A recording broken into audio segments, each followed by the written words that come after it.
आपको अपनी बॉडी पसंद नहीं है, आपको अपना काम पसंद नहीं है, आप अपने बॉस से नफरत करते हैं। आप अपने जीवन में कौन सा काम करना चाहते हैं? आप अपने जीवन में क्या बनना चाहते हैं? आप किस तरह का घर खरीदना चाहते हैं? हेलो ब्रेन बुक आर्मी, स्वागत है आप सभी का ब्रेन बुक चैनल में, जहां पर आप देख सकते हैं कंप्लीट बुक समरीज। दोस्तों, ये the awaken the giant within का दूसरा पार्ट है। अगर आपने इसका पहला पार्ट नहीं देखा तो आप डिस्क्रिप्शन में दिए हुए लिंक पर जाकर या ऊपर आई बटन पर क्लिक करके इसका पहला पार्ट देख सकते हैं। इस पार्ट में मैं आपको चैप्टर 9 से लेकर चैप्टर 18 के बारे में बताऊंगा, जिसमें लेखक टोनी रॉबिन्स ने ये बताया है कि किस तरह हम अपने जीवन में नेगेटिव सिचुएशंस को दूर कर सकते हैं, कैसे हम अपने लिए बड़े बड़े लक्ष्य निर्धारित कर सकते हैं और उन्हें हासिल कर सकते हैं, कैसे हम अपना पूरा जीवन खुशी से बिता सकते हैं। इस वीडियो के अंत में मैं बताए गए चैप्टर्स के सभी इम्पोर्टेंट बातों को संक्षिप्त में दोबारा दोहरा दूंगा, ताकि इस वीडियो में बताई गई बातें आपको आसानी से याद रहें। तो इस वीडियो को अंत तक देखना मत भूलिएगा। तो चलिए शुरुआत करते हैं चैप्टर 9 के साथ।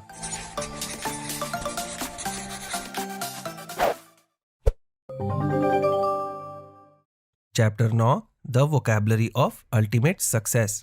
राइटर कहते हैं कि आपके शब्दों में बहुत शक्ति होती है।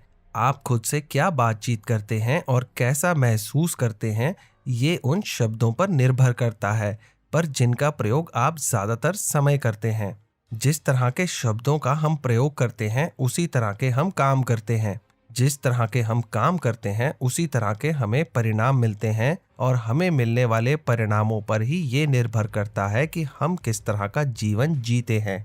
इसलिए हमें अपने शब्दों को ध्यानपूर्वक सुनना चाहिए और सोच समझकर शब्दों का प्रयोग करना चाहिए। उदाहरण के तौर पर, अगर आपको ये कहने की आदत है कि आपको बहुत सी चीज़ों से नफरत है, जैसे कि आपको अपने बाल पसंद नहीं है, आपको अपनी बॉडी पसंद नहीं है, आपको अपना काम पसंद नहीं है, आप अपने बॉस से नफरत करते हैं, अगर आप ये सब कुछ खुद से कहते हैं या दूसरों से कहते हैं, तो आप अपने अंदर नेगेटिव भावनाएं बढ़ा रहे हैं और नेगेटिव घटनाओं और परिस्थितियों को अपने जीवन में आकर्षित कर रहे हैं।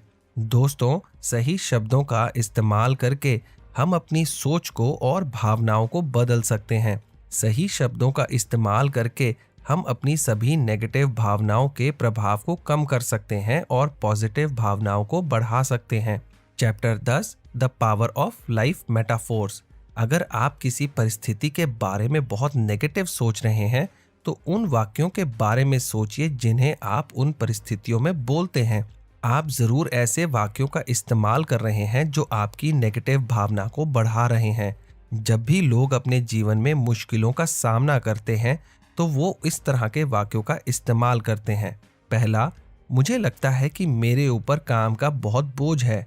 दूसरा, मेरे सामने मुश्किलों की बहुत बड़ी दीवार है और मैं उसे तोड़ नहीं सकता। तीसरा, मेरे जीवन में बहुत तनाव है। ये सब नेगेटिव वाक्य हैं जो मुश्किल समय में लोग अपने लिए बोलते हैं, लेकिन इन्हें एक पल में बदला जा सकता है।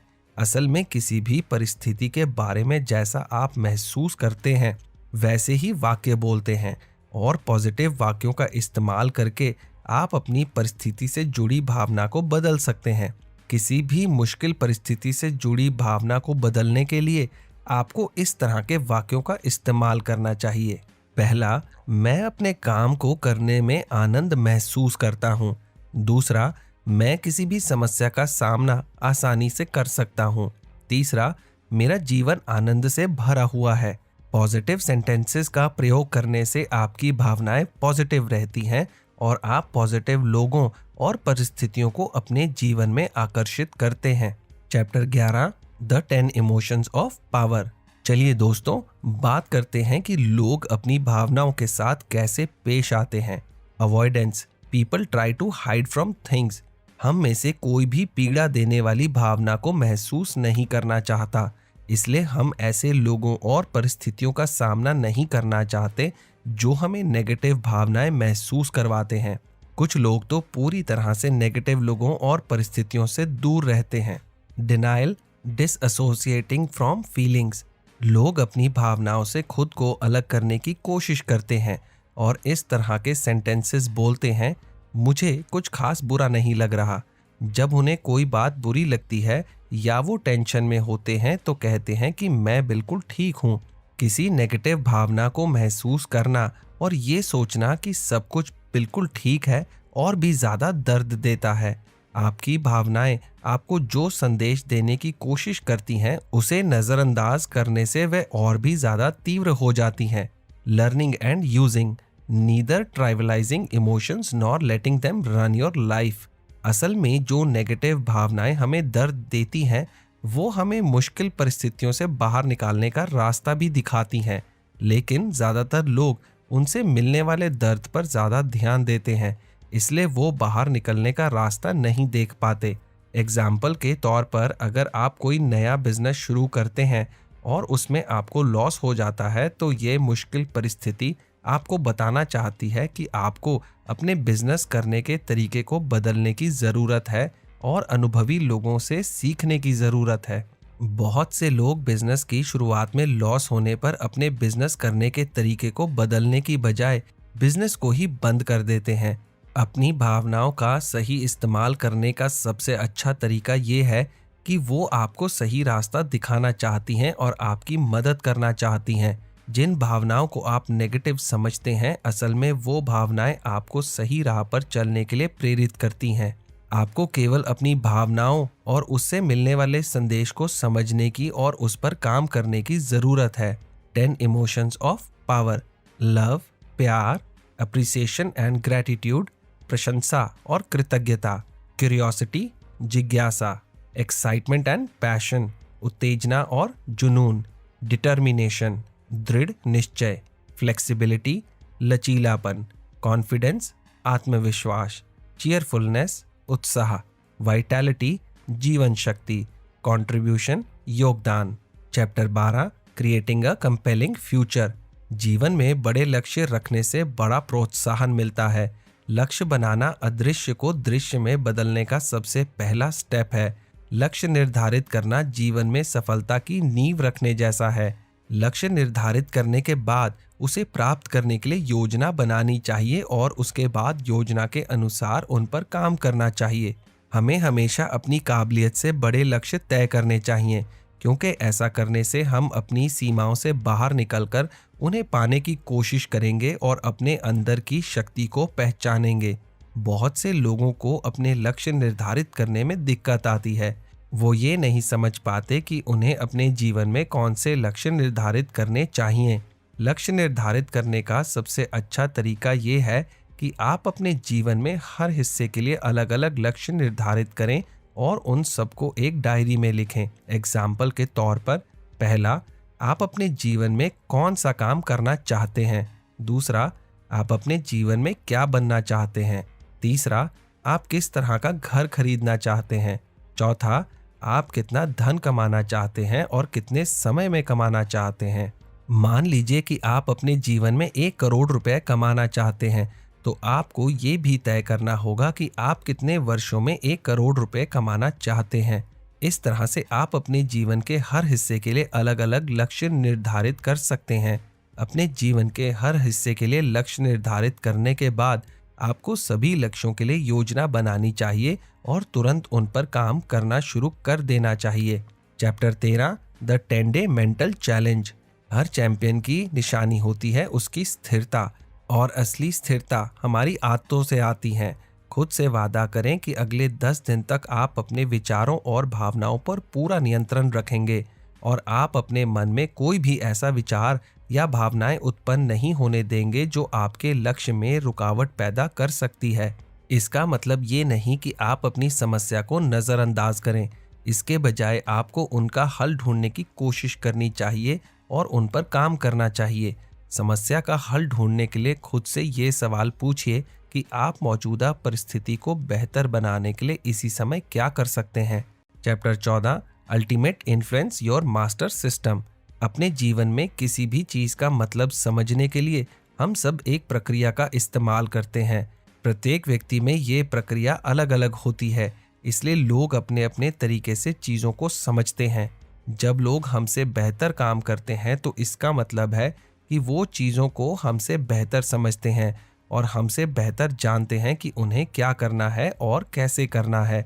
जीवन में चीज़ों को समझने की प्रक्रिया को मास्टर सिस्टम ऑफ इवैल्यूएशन कहते हैं। मास्टर सिस्टम ऑफ इवैल्यूएशन के 5 महत्वपूर्ण तत्व होते हैं। पहला, योर स्टेट यानी आपकी स्थिति। दूसरा, द क्वेश्चन यू आस्क यानी आपके द्वारा पूछे गए प्रश्न। तीसरा, योर वैल्यूज हायरार्की यानी आपके मूल्य पदानुक्रम। चौथा, योर बिलीव्स यानी आपके विश्वास। पांचवा, योर रेफरेंस एक्सपीरियंसेस यानी आपके अनुभव। Chapter 15, life values your personal compass. कोई भी फैसला लेने के लिए सबसे महत्वपूर्ण है स्पष्टता यानी क्लैरिटी। अगर आपको सही फैसले लेने में दिक्कत आती है तो इसका मतलब है कि आप में स्पष्टता की कमी है, यानी आपके विचार स्पष्ट नहीं है।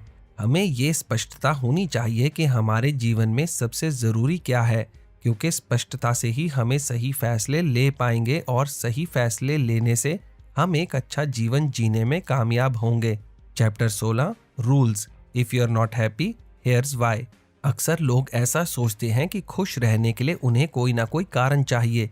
वो ये सोचते हैं कि अगर ऐसा होगा तो मैं खुश हो जाऊंगा, लेकिन असल में कुछ होने से कोई व्यक्ति खुश नहीं हो सकता। अगर आप अपनी खुशियों को ऐसे लोगों या घटनाओं के साथ जोड़ेंगे जिन्हें आप नियंत्रित नहीं कर सकते, तो आप जीवन भर पीड़ा और निराशा का अनुभव करेंगे।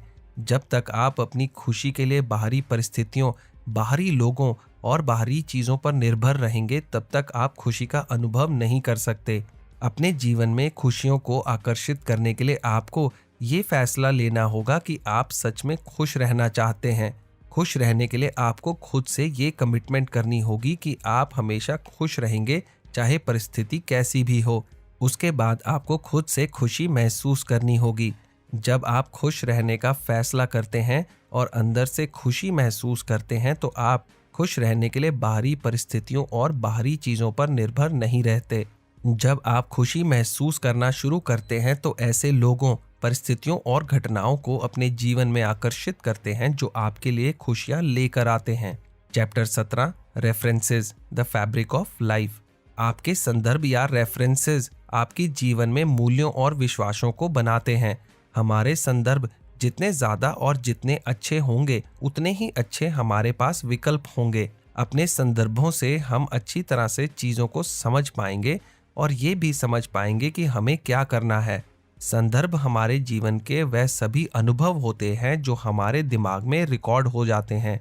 हम अपने जीवन में जो भी देखते हैं, जो भी सुनते हैं, जो भी टच करते हैं, जो भी टेस्ट करते हैं और जो भी सूंघते हैं, वो सब हमारी सेंसेस के द्वारा हमारे दिमाग में रिकॉर्ड हो जाते हैं। यहाँ तक कि वो सभी घटनाएं जो असल में नहीं हुई लेकिन आपने अपनी कल्पना में की थी, वो भी आपके दिमाग में रिकॉर्ड हो जाती हैं। ये सब हमारे दिमाग में रिकॉर्ड अनुभवों पर निर्भर करता है कि हम किस चीज़ को कैसे समझते हैं, हम किस चीज़ को अच्छा या बुरा समझते हैं। ये इन सब बातों पर निर्भर करता है कि हम उसकी तुलना अपने किस अनुभव के साथ कर रहे हैं। हमें अपने अनुभव को बढ़ाना चाहिए और उन्हें इस तरह से इस्तेमाल करना चाहिए कि हम जीवन में चीज़ों और लोगों को पॉजिटिव तरीके से समझ सकें। Chapter 18, identity, the key to expansion. हम सभी के अंदर अपने पहचान के बारे में कुछ विश्वास होते हैं। हम क्या कर सकते हैं और क्या नहीं, हमारे लिए कौन सा काम संभव है और कौन सा नहीं, ये सब सिर्फ हमारी काबिलियत पर निर्भर नहीं करता, बल्कि हमारे विश्वास पर भी निर्भर करता है। अगर आप किसी काम के बारे में इस तरह से सोचते हैं कि मैं ये काम नहीं कर सकता या मैं इस तरह का इंसान नहीं हूँ जो ये काम करते हैं, तो आपने अपने विश्वास से खुद की सीमाएं निर्धारित की हुई हैं। हमारी पहचान हमारे विश्वासों से बनती है, जिससे हम खुद को डिफाइन करते हैं।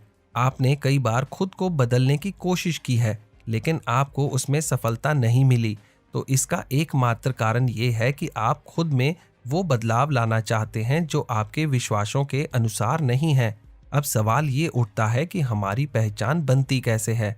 खुद को जानने के लिए हम ये देखते हैं कि हम क्या काम करते हैं और अपने काम के कारण हम एक खास तरीके से व्यवहार करना शुरू करते हैं। हमारा काम और हमारा व्यवहार ही हमारी पहचान बन जाती है। खुद को दोबारा डिफाइन करने के लिए राइटर ने हमें कुछ तरीके बताए हैं। पहला, आप उन चीज़ों की लिस्ट बनाइए जिन्हें आप अपनी पहचान में देखना चाहते हैं। दूसरा, अगर आप अपनी पहचान को बढ़ाना चाहते हैं तो आज ही फैसला लें कि आप क्या बनना चाहते हैं। तीसरा, तो आज ही आप अपनी नई पहचान बनाने के लिए कदम उठाएं और तय करें कि आप उसके लिए क्या काम करेंगे। चौथा, अपनी नई पहचान के साथ बने रहने के लिए खुद से कमिटमेंट करें और उसके बारे में दूसरों को भी बताएं। तो दोस्तों, ये इस वीडियो में बताया गया आखिरी चैप्टर था और जैसे कि मैंने आपसे कहा था कि इस वीडियो के अंत में मैं आपको बताए गए सारे चैप्टर्स के महत्वपूर्ण पॉइंट्स को दोबारा दोहराऊंगा।